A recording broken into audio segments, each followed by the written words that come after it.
What do good monarchs do with bad enemies? Can a person or persons that have committed terrible crimes be reformed, even forgiven? Are the only options when dealing with such individuals murder or mercy? Those are some of the ideas I want to go over in this video. There is no business for this discussion. My Patreon is paused for the month due to lack of content. I'll explain why at the end. So to talk about good monarchs, I must needs share with you all a clip from an interview with George R.R. Martin that he did during a visit to Staten Island for a Game of Thrones theme night at the borough's Richmond County Bank. In the interview, Martin discusses Tolkien and Lord of the Rings, in particular the character Aragorn, later named King Elessar. Martin talks about what Elessar's rule might have looked like. Famously, he wonders what his tax policy was. But then he also talks about the Orcs and how they might have been dealt with following the War of the Ring. Here is the quote. You look at Tolkien and Sauron has been defeated, Aragorn is king, and Tolkien just says that he ruled wisely and well for 500 years or whatever. But then you start asking yourself, what does that constitute, ruling wisely and well? I mean, what was his tax policy? The Orcs, there are still tens, thousands of orcs left over at the end of Lord of the Rings. Did he pursue a policy of genocide toward them? Or did he reach out to try to educate the orcs and bring them into the mainstream and civilize them? We never get answers to any of these questions. We just get he rules wisely and well. What did King Elessar do with all the remaining orcs? It seems to be one of those thought experiments nerds and geeks bring to their symposiums when it's time to philosophize on matters in media that no one else would even consider. Like, was Luke Skywalker a mass murderer for blowing up the Death Star? There might have been innocent engineers and janitors working there. Members of the lower class with families, hopes, and dreams. They only took the job on the Death Star because it paid well, had benefits, and a good retirement plan. There aren't that many jobs in the evil empire that aren't related to the evil empire. Let's debate this in the free marketplace of ideas. Having characters face serious consequences for their actions is what it means to add realism to a story. Some people believe adding realism simply means a heightened sense of violence and characters dying. The real world is brutal, sure, but the brutality and heightened violence in a story is only realistic if there are consequences afterward. For example, countries might band together to create legal documents to deal with the rise of masked vigilante superheroes getting into violent conflicts, some of them catastrophic, in events all over the globe.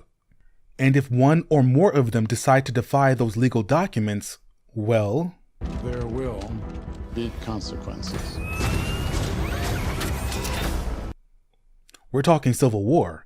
This is worth mentioning because it ties into Martin's question. Martin wants a realistic approach to King Elessar's rule.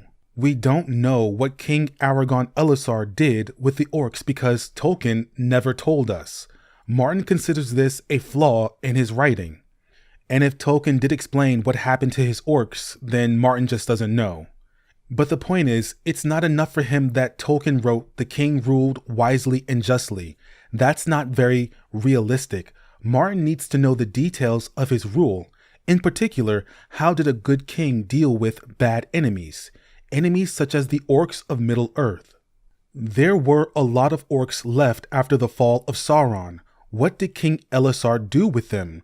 Did he try to reform them? Is reformation even possible? Or did the king choose genocide? One stage in the genocidal process is dehumanization of the target group. Dehumanization being the act of stripping a person or group of people of the qualities that make them human, speaking of them in degrading ways as if they were animals. For example, calling a person and his allies the usurper and the usurper's dogs. It's easier to kill a man like a dog if you never viewed him as a man to begin with. Except orcs are not human. King Elessar does not have to declare to his people that the orcs are not like us because they aren't. He wouldn't have to label them as animals or beasts because they are already so very different from humans. In fact, the king doesn't have to go through all the stages of genocide. He could jump straight to extermination. The orcs fought for the big bad evil guy. They pillaged and they plundered. One might say they deserve to die. But is orc genocide the answer? The way Martin poses the question, the fact that he raises the question at all, makes me think Martin's answer is no. Orc genocide is not the answer. That would require hunting them all down, killing the men, the women, and their children, slaughtering orc babies in their cradles. That will be documented in King Elisar's rule, and good kings don't commit genocide. This interview and the question of what a good monarch does with bad enemies immediately made me think of Daenerys Targaryen. Dany has become Queen of Meereen, and she has a problem with some truly despicable enemies as well. The slavers of Slaver's Bay. These aren't orcs, these are humans, but they are humans that dehumanize others. They mutilate little boys by the thousands. They train little girls in the art of pleasuring old men. They treat men like beasts.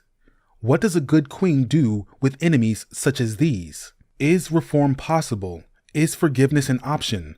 Or is it only burn them all? Genocide. They are indeed slavers. We have heard the horrors they have committed in their plazas of pain and punishment, but to do to them what they have done to others is not sufficient in solving the problem of slavery. So what should Dany do in the long run? Make slavery illegal and then issue a fine or a stern warning to those who have committed it? That might not feel satisfactory for some readers. The common answer is, kill them all. They are slavers, they deserve to die. This is the only morally correct answer, and any hesitation or opposition is pro-slavery. I find this to be an incredibly dishonest way of arguing and also extremely anti-intellectual. Dishonest because it presents not supporting the mass murder of slavers as support of slavery. If a person agrees slavery should be abolished in the series but does not approve of retaliation against the masters, that can't be framed as them being pro-slavery. Anti-intellectual because kill them all requires no actual thought, and Martin clearly wants us to think, what does a good monarch do with objectively bad enemies? I believe he wants us to consider this because what the monarch does with their enemies says more about them than it does about their enemies. I think the slavers of Slaver's Bay are written as diabolical as they are on purpose. There's a reason why they eat unborn puppies. There's a reason why they have fighting pits where children are sometimes covered in blood and honey and fed to bears. It's so the reader starts dehumanizing them. It's so the reader wants for them to be killed, and when it happens, the reader feels a sense of satisfaction. They got what they deserved, and they deserve to die. But this is a trap.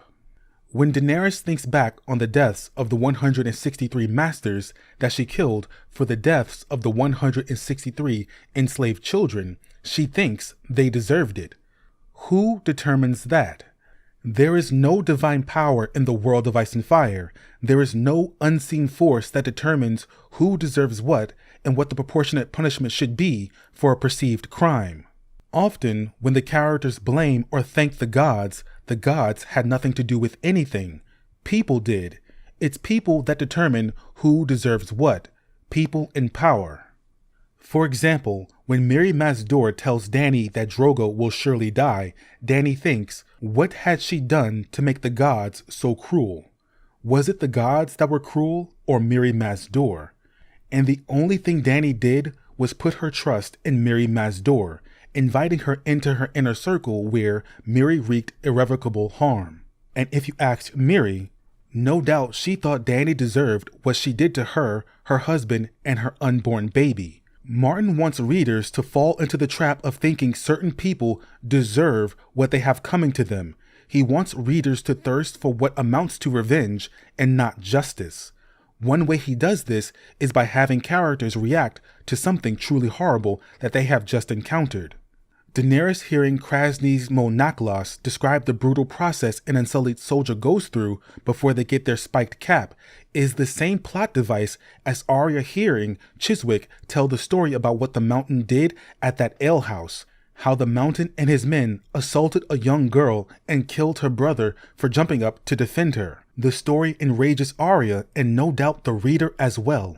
It enrages her into using one of her wishes to kill Chiswick. It causes her to be very irrational. Arya has him killed and she feels satisfaction. He got what he deserved. She does this twice more. It's only later her rationality kicks in and she realized she wasted her wishes. Daenerys hears about the boys, their mutilation, their puppies, and the babies they are forced to murder. Arstan Whitebeard taps his staff. Krasny speaks of the process with the same casual cruelty as Chiswick. He even makes jokes. Just like Chiswick, when Daenerys attacks Astapor, there is a sense of relief, catharsis. They got what they deserved. It's not slavery being morally reprehensible that caused Daenerys to act. It was specifically the story of the Unsullied. It is often said Daenerys is anti-slavery, but she allows people to sell themselves into slavery. It would be more appropriate to say Daenerys is pro-freedom of choice. The Unsullied had no choice. They were stolen, enslaved, mutilated. This angered Daenerys personally, which led to the sacking of the city. It's an irrational response, an emotional response, one cloaked in moral necessity. Daenerys had been comfortable with slavery up until now. Even after freeing her slaves, she was comfortable with slavery in Xaro's huge mansion. Daenerys freeing the Unsullied and the other slaves of the city is the morally right thing to do if one opposes slavery and has the power to stand against it. But she wasn't inspired to do it for them because she believes slavery is morally wrong. She came to buy slaves, remember. She was inspired because of how much it upset her. These boys had their freedom of choice taken away. They were brutalized. They had no freedom, and so she restored it. If you want to suggest what does it matter as long as she came around and opposed the slavers, it's because she's a fictional character and analyzing her motives and looking for trends is important. It's not until Dany is in Meereen that she realizes her mistakes in Astapor, how her decisions were irrational and led to the proclamation of a Butcher King. Dany again takes personal offense when she arrives in Meereen. She executes the 163 masters, and again, there's relief in that, catharsis. They got what they deserved. The anger she felt made her feel like an avenging dragon, but this was not appropriate.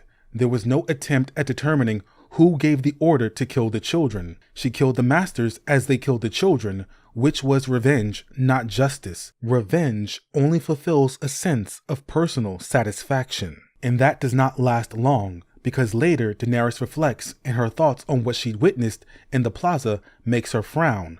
Even if you argue all the slavers are guilty because they are slavers, that only means Dany let some guilty people walk away. That was not justice. Well, they were guilty of something is a rather careless approach to the matter. It's tantamount to shooting an arrow and painting a bullseye around it after. People should be punished according to the crime they are accused of. They did something is the excuse you get from a leader and their supporters who did not do their due diligence. In fact, collective punishment is prohibited by the Geneva Conventions. I understand such laws don't exist in this world of ice and fire, but I only bring it up to demonstrate just how problematic the idea is. It has come to be regarded as a war crime. There is an expectation that, even in Westeros, alleged criminals are treated fairly. What do you do with enemies such as these? Not this, because one can get comfortable using the excuse, well, they did something. They were no angel. Use it with the slavers. What's to stop Daenerys from using it when dealing with a troublesome vassal? On the show, Barristan tries to convince Dany not to execute the masters in the method that she does, but she doesn't listen. This city is yours. All these people are your subjects now. Sometimes it is better to answer injustice with mercy. I will answer injustice with justice. Barristan does not do this in the books. The show included this as a much more blatant warning to the audience against supporting such brutality. She might have had a cool motive, but it's still murder, even when dealing with enemies such as slavers. It's again demonstrated in a scene with Jorah and Dany when they learn of the slavers reinstituting slavery in Astapor and Yunkai. Herding the masters into pens and slaughtering them by the thousands is also treating men like beasts. The slaves you free, brutality is all they've ever known. You want them to know something else. You'll have to show it to them. It's tempting to see your enemies as evil, all of them. But there's good and evil on both sides in every war. I wouldn't be here to help you if Ned Stark had done to me what you want to do to the masters of Yunkai. It might feel good, it might seem fitting, but unquestionably brutalizing the enemy is dangerous. If Dany wants to be the light of a new world, she can't go around committing the dark practices of the old one.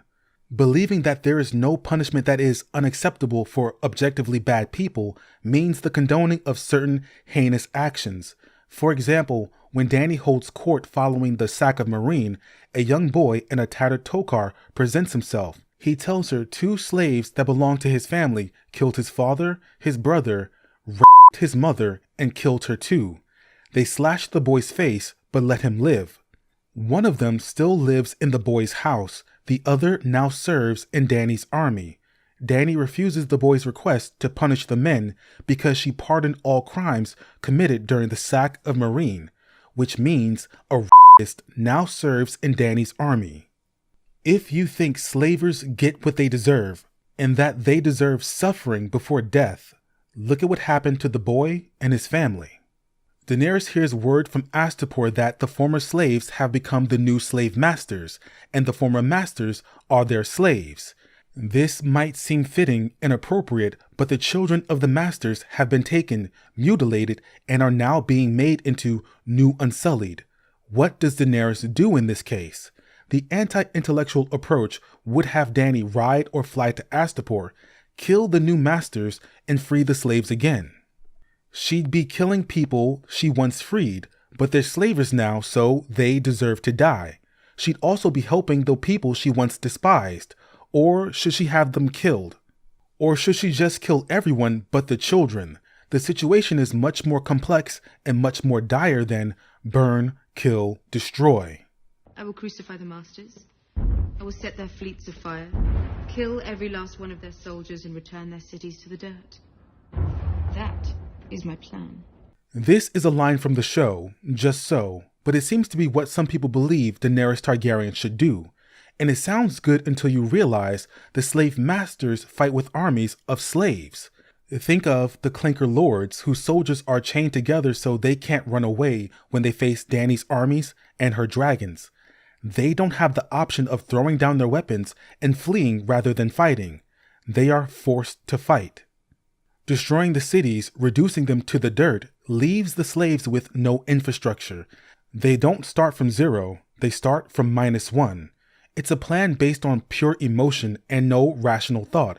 It means harming innocent people as well as those deemed guilty. But what does a good monarch do with enemies such as these? You can ban slavery, but what of the former masters? Genocide seems out of the question. Good monarchs don't do genocide. It appears there is no single solitary answer. Gentle viewers, after reading this series many times and analyzing it with a sharp lens, I have come to a profound realization that I want to share with you all. You won't hear this from anyone else, so listen up. I have determined that ruling, being a monarch, having a position of absolute power, it's like really, really hard and stuff. Would you believe that? The crown, it weighs heavy. A man named Shakespeare once wrote that. One must learn when to compromise with an enemy. If they are willing to bend the knee and cooperate, mercy might be the preferable option to murder, even if the person is truly reprehensible. Sometimes you have to sit across from someone you would rather see dead and dine with them. Sometimes the words of your house aren't fire and blood. Sometimes your house words are gonna be grin and bear it. Ruling is easier when a person is familiar with the region they intend to rule, the people, the language, the layout, the history, the culture, the lineages of those who currently rule. So you know the difference between Lorak and Kandak, between Zach and Merak. This would go a long way from preventing some future frustrations. If you don't, you might find yourself with thoughts like, Daenerys was sick unto death of Zach and Merak. She was sick of all the Meereenese, great and small alike. Because your unplanned rule is not going to go well, And if Dany is sick of all the people in the city, then perhaps encouraging her to engage in brutal acts might be unwise. It seems the question of what should Dany do with enemies such as these can quickly extend to all of the Meereenese if she's become sick of them. And make no mistake, if Daenerys kills a bunch of slave masters, there will be consequences for her character. The story would lack realism otherwise, and Martin is very concerned with realism. Killing a bunch of slave masters might give some readers a sense of relief, catharsis, they got what they deserved. But how she deals with her enemies now is how she deals with them later. If burn, kill, destroy worked so well in Essos, why not in Westeros? We started this with a question posed about a Lord of the Rings character. Let's end with a quote from another character from the same series. When Gandalf and Frodo are talking about Gollum and what should have been done with him, Gandalf offers a bit of wisdom. "But this is terrible," cried Frodo, "far worse than the worst that I imagined from your hints and warnings. Oh Gandalf, best of friends, what am I to do? For now I am really afraid. What am I to do? What a pity that Bilbo did not stab that vile creature when he had the chance." Pity? It was pity that stayed his hand. Pity and mercy, not to strike without need. And he has been well rewarded, Frodo.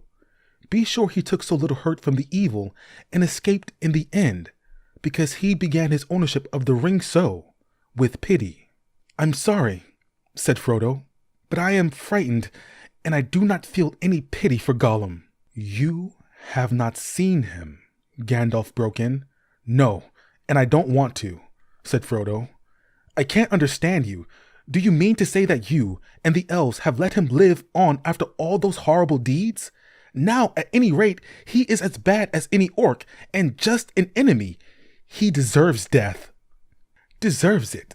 I dare say he does. Many that live deserve death, and some that die deserve life. Can you give it to them?